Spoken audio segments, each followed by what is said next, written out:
دل کی گہرائیوں کے ساتھ نبی والے نبی کی بارگاہ میں درود پاک کا نذرانہ پیش کریں. پڑھیں اللہم صلی علی سیدنا مولانا محمد فی عدد کل حسنہ و جمالہ صلاۃ و سلام علیک یا رسول اللہ صلی اللہ تعالی علیہ وآلہ وسلم.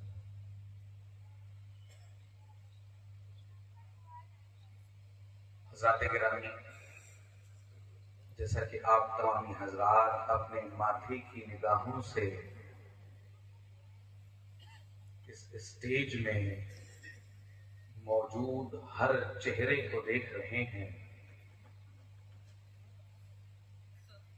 ہر چہرے سے ایک ہی صدا بلند ہوتی ہوئی سنائی دے رہی ہے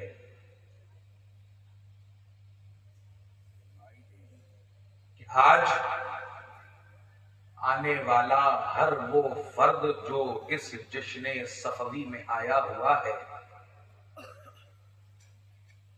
وہ فیضان غوث اعظم،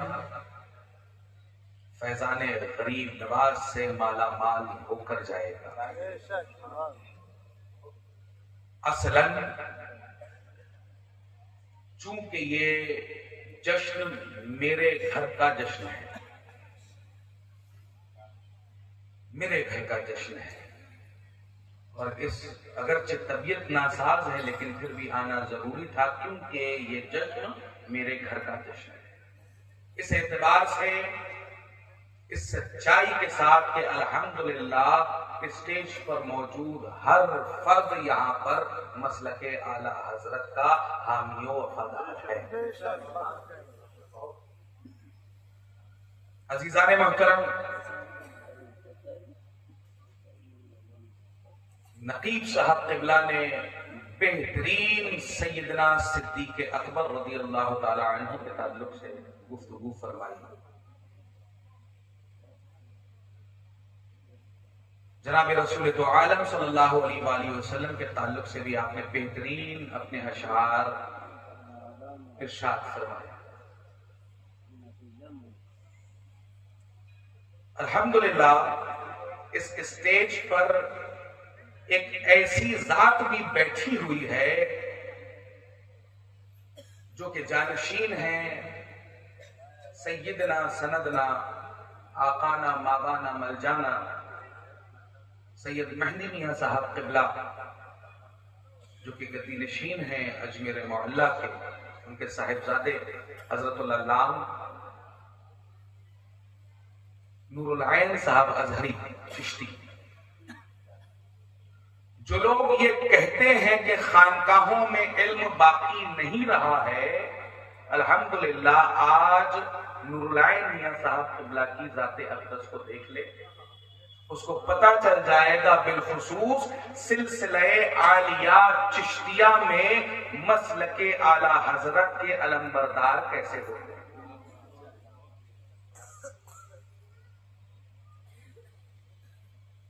ایوان رافضیت جس طرح سے والد بزرگوار نے علم محبت صحابہ اٹھایا اور آج تک وہیں پر نظر ہے، اسی کام کو حضرت علامہ نور العین صاحب قبلہ آگے بڑھا رہے ہیں. اور اللہ کریم سے دست بدعا ہوں کہ اللہ تعالیٰ ان کی توفیقات میں خوب خوب اضافہ فرمائے. آمین آمین. اور والد بزرگوار حضرت اللہ مہدی میاں صاحب قبلہ کی عمر میں برکتیں عطا فرمائے، انہیں شفائے کاملہ عاجلہ.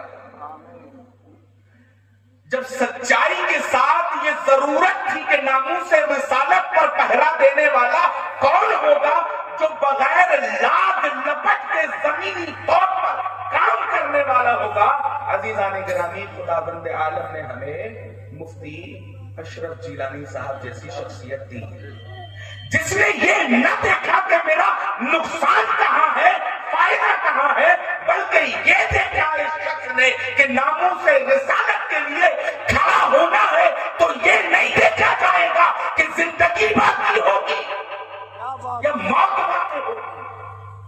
اب زندگی باقی ہوگی یا موت باقی ہوگی، ان دونوں کشتیوں کے بیچ کھڑے رہنے والے کا نام عزیزان عزیزان گرامی مفتی اشرف جیلانی صاحب، عزیزان گرامی بغل میں ہمارے برادر عزیز ہم سے جامعہ اشرفیہ میں بہت ہی سینئر، اس ٹائم پہ حضرت کی ذات کو ہم لوگ دیکھا کرتے تھے، جس طرح سے علمی کارنامے آپ اس الہ آباد کے گرد و نواح میں آپ انجام دے رہے ہیں عزیزان گرامی، لائق ستائش ہے کہ گھروں سے بچے لے جا کر عزیزان گرامی یہ جامعۃ الازہر پہنچاتے ہیں اور یہ بتاتے ہیں کہ تمہیں صراط مستقیم پہ کیسے چلے، بغیر کسی ڈونیشن کے، بغیر کسی کی مدد کے۔ عزیزان گرامی آج ایسی شخصیات یہاں اس اسٹیج پر بیٹھی ہوئی ہیں جس شخصیت کا نام مفتی شاہ نواز صاحب قبلہ ہے۔ ادھر ہمارے بڑے ابا حضور بیٹھے ہوئے ہیں، حضرت العلام مفتی مجاہد صاحب قبلہ۔ ابا حضور کا میرے پاس فون فوراً آیا کہ حضرت وہیں پر موجود ہیں، جا کر دستبوسی ضرور کرنا تاکہ فیضان حاصل ہو سکے۔ پورے الہ آباد اور اس کے گرد و نواح میں سنیت کو زندہ کرنے والی شخصیت کا نام عزیزان گرامی مفتی مجاہد حسین صاحب کو۔ آج یہی فیضان عزیزان گرامی اس خانقاہ شریف سے آپ لوگوں کو مل رہا ہے۔ میں نے آپ تمامی حضرات کے سامنے ایک آیت کریمہ، ایک مشہور و معروف آیت کریمہ پڑھی جس کا ترجمہ اس طرح سے ہوتا ہے کہ اور میں نے تمہارے درمیان تمہارے نبی کو تمہارا اسوہ حسنہ بنا کر بھیجا۔ اب لوگوں کو سمجھ میں یہ نہ آئے کہ اسوہ حسنہ کیا ہے، تو عزیزان گرامی اس کو میں آسان کر کے یہ بتا دوں کہ اللہ تبارک و تعالیٰ یہ کہنا چاہ رہا ہے اور یہ فرما رہا ہے کہ اور تمہارے درمیان تمہارے رسول کو تمہارا رول ماڈل، تمہارا آئیڈل بنا کر بھیجا گیا۔ تو اب ہمیں زندگی گزارنی کس طرح سے ہے؟ ہمیں آج کے ہیرو ہیروئنوں یا آج کے سپر اسٹاروں کو دیکھ کر اپنی زندگی کو نہیں گزارنا ہے، بلکہ گزارنا اس طرح ہے جس طرح کہ میرے نبی آخر الزمانے گزاری۔ ہمیں دیکھنا یہ ہے کہ صبح ان کی کیسی تھی، دیکھنا یہ ہے کہ دوپہر ان کی کیسی تھی، دیکھنا یہ ہے کہ شام ان کی کیسی تھی، دیکھنا یہ ہے کہ رات ان کی کیسی تھی، دیکھنا یہ ہے کہ انہوں نے اپنی زندگی گزاری تو کیسے گزاری۔ ہمیں انہی سنتوں واجبات پر عزیزان گرامی عمل کرتے ہوئے اپنی زندگی کو گزارنا۔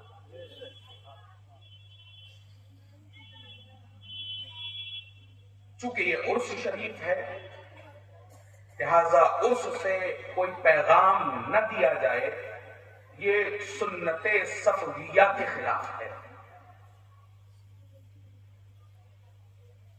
صفویوں میں ہمیشہ سے یہ اصول رہا ہے کہ عرس کے اختتام یا قبل ایک پیغام عام کیا جاتا ہے اور سال بھر مریدین اس پر عمل کرتے ہیں۔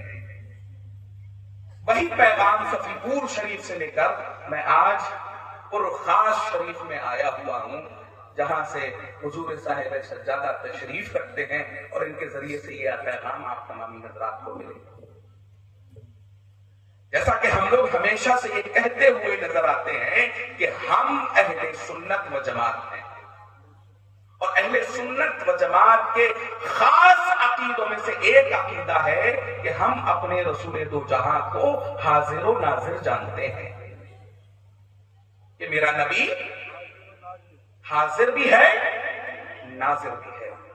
لیکن عزیزان گرامی کتنوں کا یہ عقیدہ سچائی کے ساتھ ہی ہے کہ میرا نبی حاضر بھی ہے، میرا نبی ناظر بھی ہے؟ ہر فرد ہاتھ اٹھا کر یہاں پر بولے گا کہ ہاں ہم عقیدہ تو رکھتے ہیں کہ میرا نبی حاضر بھی ہے ناظر بھی ہے، لیکن سچائی کے ساتھ کون یہ مانتا ہے یہاں پر بیٹھا ہوا کہ میرا نبی حاضر بھی ہے ناظر بھی ہے؟ کس اعتبار سے؟ عزیزان گرامی، حضرت بایزید بستانی ارشاد فرماتے ہیں اگر کسی فرد نے سچائی کے ساتھ اس عقیدے کو قبول کر لیا کہ میرا نبی حاضر بھی ہے ناظر بھی ہے، وہ کبھی گناہ کی طرف نہیں جا سکتا، کیونکہ گناہ کی طرف بڑھے گا تو آواز یہ آئے گی کہ رک جاؤ، ٹھہر جاؤ، تمہارا نبی تمہیں دیکھ رہا ہے۔ گناہ کی طرف قدم بڑھیں گے تو فوراً آواز یہ آئے گی کہ تمہارا نبی حاضر ہے، تمہیں دیکھ رہا ہے۔ ہم میں سے کوئی فرد ایسا بھی ہے جو زناکاریاں اپنے ماں باپ کے سامنے کر سکے؟ ہرگز نہیں۔ کہا یہ جائے گا، بتایا یہ جائے گا کہ ہم ہرگز یہ کام نہیں کر سکتے، وجہ پوچھی جائے گی تو کہا جائے گا کہ ہماری غیرت گوارا نہیں کرتی کہ میں اپنے ماں باپ یا اپنے بڑوں کے سامنے ایسے گھنونے کام کر سکوں۔ تو عزیزان گرامی، جب ہمارا مسلم عقیدہ یہ ہے کہ میرا نبی حاضر و ناظر ہے تو ہم نے اپنے نبی کے ماننے کے لیے اس عقیدے کو کس زمرے میں رکھا ہوا؟ گناہ کی طرف قدم بڑھانا تو یہ سوچ کر بڑھانا کہ میرا نبی ہمیں دیکھ رہا ہے۔ اس چند سال کی زندگی کے لیے عزیزان گرامی، اس چند منٹوں کی خوشی کے لیے عزیزان گرامی، آپ آخرت کو تباہ و برباد نہ کریے گا۔ یہ اس عرص صفوی کا پیغام آپ تمامی حضرات کے قدم اپنے بڑھانا تو یہ سوچنا کہ میرا نبی مدینے سے ہمیں دیکھ رہا ہے۔ جب راستے پر نکلو تو لوگ یہ نہ کہیں کہ تم کتنے برے ہو، بلکہ یہ کہیں کہ تم اتنے پیارے ہو تو تمہارا نبی کتنا پیارا ہوگا۔ اب عزیزان گرامی، دوسرا سب سے اہم پیغام آپ تمامی حضرات کے لیے، کیونکہ یہ پریاگ راج کا ایسا علاقہ ہے، الہ آباد کا ایسا علاقہ ہے جہاں طرح طرح کے عقیدے ہیں۔ اب شاعر صاحب کے اس شعر کا میں جواب بھی دے دیتا ہوں اور آپ کے اس شعر کو میں آگے بڑھا بھی دیتا ہوں۔ صدیوں سے چلا آتا ہے جو یار نبی کا، صدیوں سے چلا آتا ہے جو یار نبی کا، اور صدیق کا انکار ہے انکار نبی کا، صدیق کا انکار ہے انکار نبی کا، اور ملنا ہو کبھی ان سے تو آسان پتہ ہے، ملنا ہو کبھی ان سے تو آسان پتہ ہے، صدیق کا دربار ہے دربار نبی کا، صدیق کا دربار ہے دربار نبی کا، اور ایمان نہ ہو صاحب دستار نہ ہوئے، اور مومن کبھی باطل کا طرفدار نہ ہوئے، اور ہم لوگ صحابہ کے قصیدوں کے دیوانے، ہم سے تو کسی ایک کا انکار نہ ہوئے، اور ممکن ہی نہیں ہوئے مسلمان کا بچہ، ممکن ہی نہیں ہوئے مسلمان کا بچہ، اور مولا علی پاک کا خوددار نہ ہوئے، اور جھوٹا ہے دغاباز ہے وہ عاشق حیدر، جھوٹا ہے دغاباز ہے وہ عاشق حیدر، جو ذکر ابو بکر پر سرشار نہ ہو، جو ذکر ابو بکر پر سرشار نہ ہوئے۔ عزیزان گرامی، آج کا جو سب سے بہترین حربہ آپ تمامی لوگوں کے لیے آزمانے کی کوشش کی جاتی ہے وہ ہے اہل بیت رضی اللہ عنہم کے عشق میں ڈوبی ہوئی چاشنی، جس کو چٹانے کے بعد ہمارے عقائد و نظریات کو کبھی کبھی تبدیلیت، آج چونکہ تبدیلیت عام ہو چکی ہے تو ایک نئے روپ میں جس کو کہا جاتا ہے مولائیت،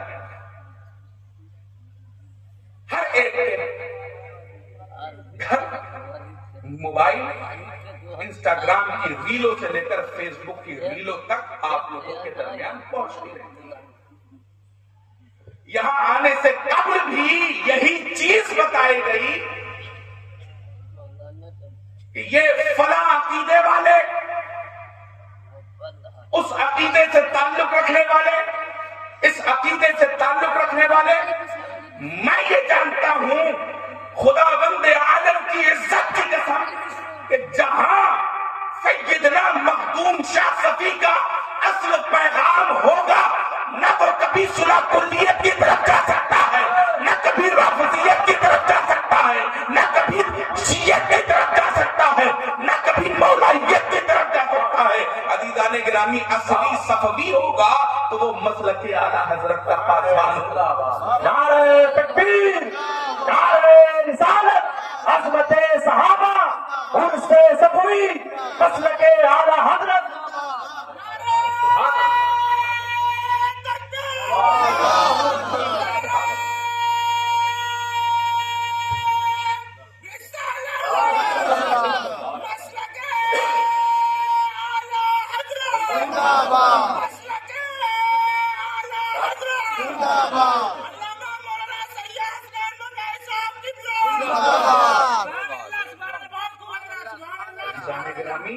اصلی اگر صفوی ہوگا تو اس کے اندر کہیں پر بھی آپ کو یہ صلاحیت نہیں مل سکتی، کہیں پر بھی آپ کو یہ وہابیت کی بو نہیں مل سکتی، کہیں پر بھی آپ کو یہ مولائیت، تفضیلیت، رافضیت، شیعت کی بو نہیں مل سکتی۔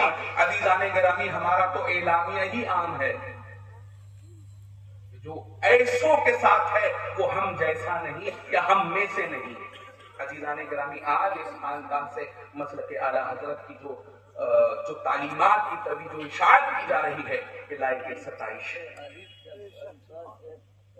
بتانا ضروری ہے کہ مسلک اعلیٰ حضرت کی کس طرح سے یہاں سے ترویج و اشاعت ہو۔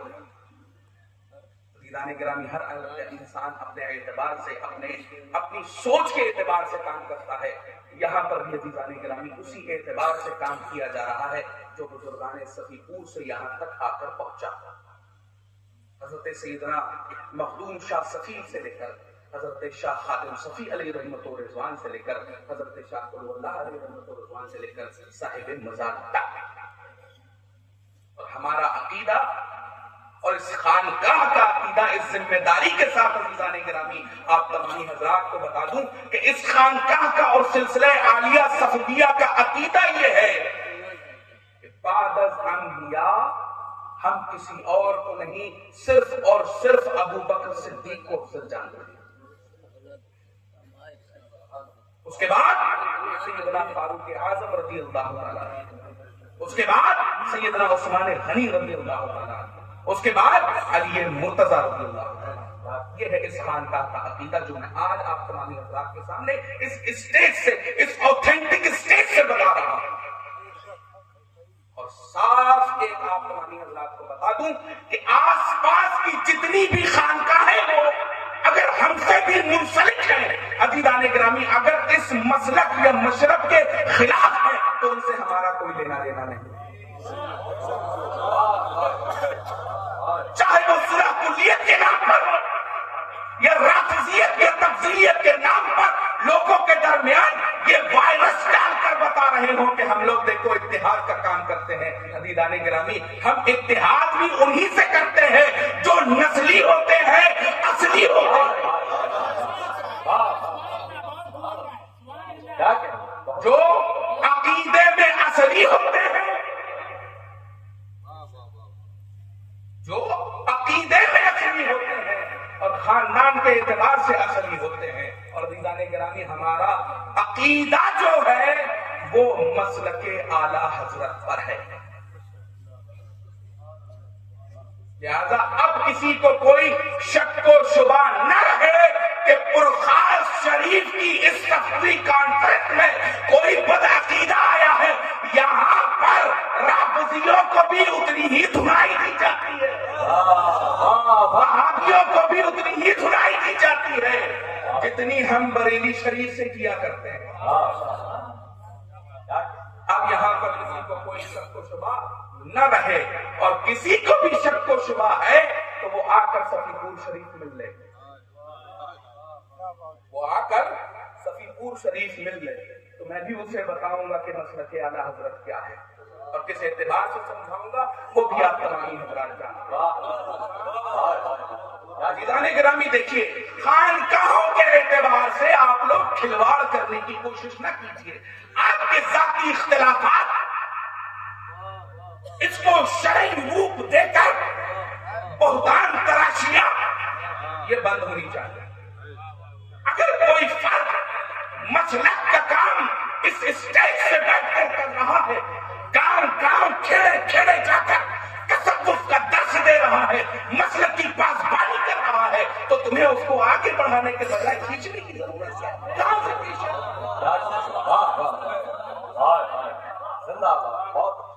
دوستو، حضرت مخدوم شاہ صفی نے یہ پیغام نہیں دیا کہ آپس میں بٹ جاؤ، بلکہ یہ پیغام دیا عقیدہ اچھا ہے، سچا ہے تو ایک چھتر چھایا کے نیچے آ جاؤ.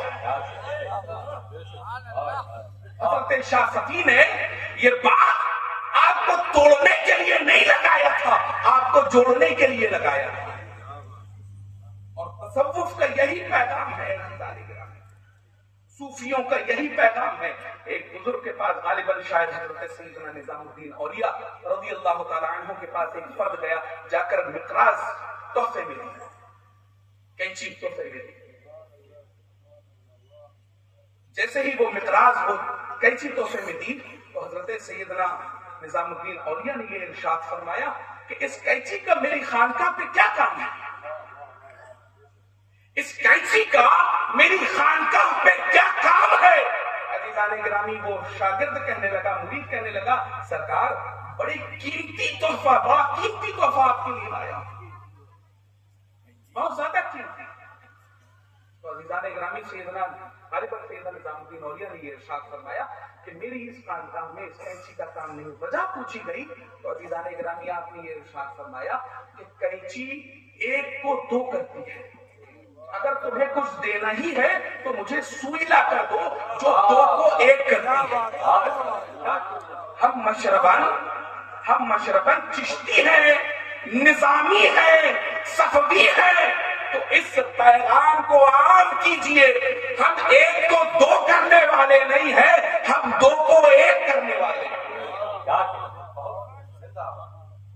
اعتقادی طور پر اگر مضبوط ہے تو ہم لوگ دو کو ایک کریں، ایک کو دو کرنے کی ضرورت نہیں ہے. اس اسٹیج سے یہی پیغام عزیزان گرامی دینے کے لیے حاضر خدمت ہے. اور اعتقادی طور پر ادھر ادھر بھٹکنے کی ضرورت نہیں ہے، نہ ان میلائیوں کی طرف، نہ ان رافضیوں کی طرف، نہ ان وہابیوں کی طرف، نہ ادھر حضرت مفتی مجاہد صاحب قبلہ کی پوری تقریر کو ایک جملے میں عزیزان گرامی میں بتا دوں کہ حضرت جو کہنا چاہ رہے تھے، اور کسی کے کیونکہ حضرت کی شخصیت ہی اتنی اونچی ہے کہ عام عوام سمجھ نہیں پائے گی. تو حضرت کے ہی جملوں میں چیلنج دے کر جا رہا ہوں کسی فرقاس شریف کے اندر سے، وہ بھی دو جملوں کے اندر پوری وہابیت دیوبندیت کو چیلنج ہے کہ پوری کائنات کے وہابی مل کر ہمارے بزرگوں کی کتابوں میں ایک لائن بھی جو یہ ہم پر اعتراض کرتے ہیں کہ یہ قبر کچے ہیں، قبروں کو پوچھتے ہیں، ہماری کتابوں میں سے ایک حرف بھی قبر پرستش کے تعلق سے دکھا دے تو ہم سنیت چھوڑنے کے لیے تیار ہیں.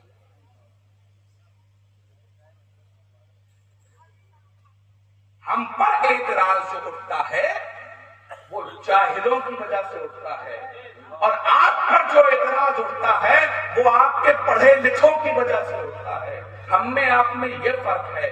اب صاف سیدھی سن لو کہ ہم ان آستانوں پہ جاتے ہیں تو صاحب مزار کا فیض لینے کے لیے یہاں پہ سجدہ ریز نہیں ہوتے، اور یہاں سے جو پیغام ملتا ہے وہ اوتھینٹک ملتا ہے، سب سے اچھا ملتا ہے، سب سے بہترین ملتا ہے.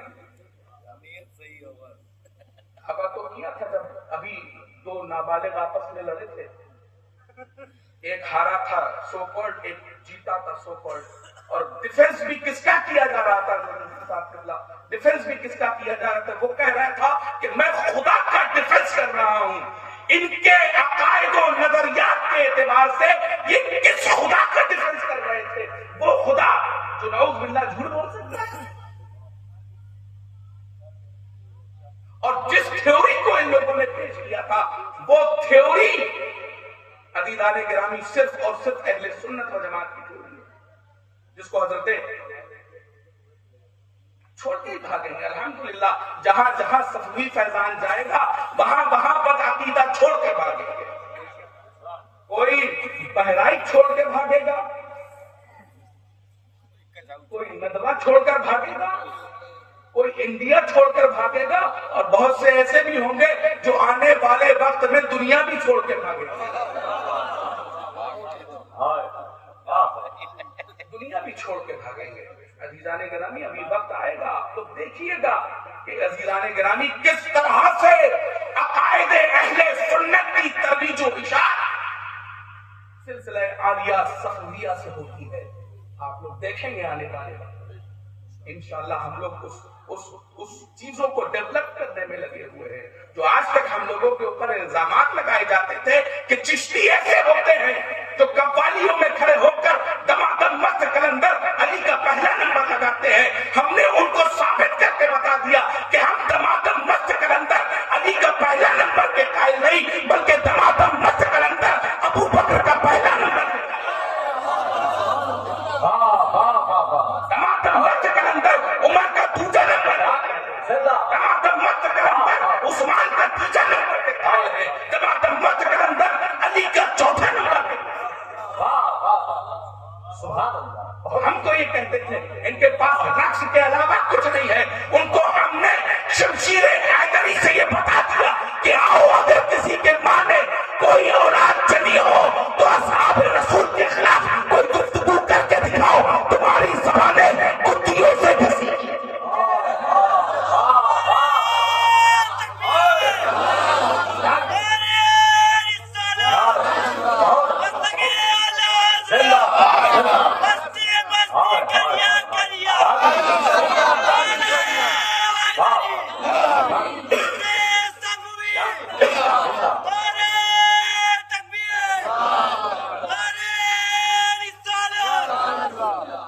فیضان غریب نواز بھی یہاں بیٹھا ہوا ہے کیونکہ دین کے ایک شعبے کو زندہ کرنے والے کو مجدد دین کہتے ہیں اور پورے دین کو زندہ کرنے والے کو معین الدین کہتے ہیں.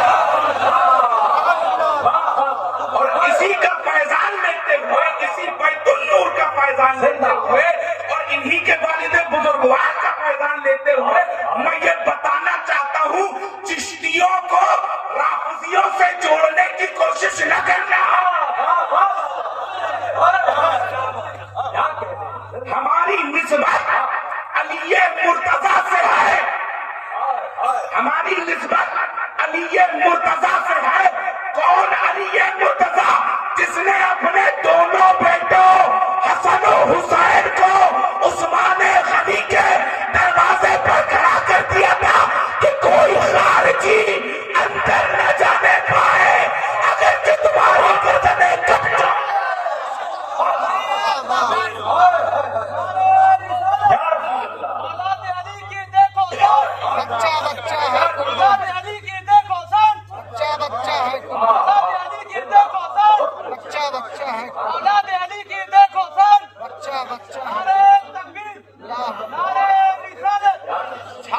آج اسی سنت کو ہم زندہ کرنے کے لیے کھڑے ہیں کہ اولاد علی ہر صحابی رسول کی ناموس کی حفاظت کے لیے صحابہ کرام کے دروازوں پر کھڑی ہے.